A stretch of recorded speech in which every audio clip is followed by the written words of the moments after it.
In this video, I'm going to be answering the question, can you send images using the Character AI app? If you find this video helpful, please drop a like and subscribe. In saying that, let's just jump straight into the video.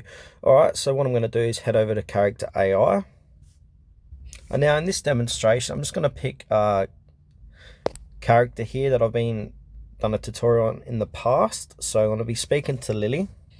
And now as we move on to where it says message, I'm going to click into message and see if there's a way to add image. And as I click onto it there's no such way to send an image.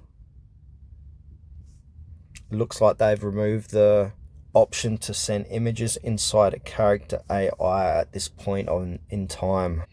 Character AI might re-add the option to send images to characters, so keep an eye out for future updates. That's all I can recommend.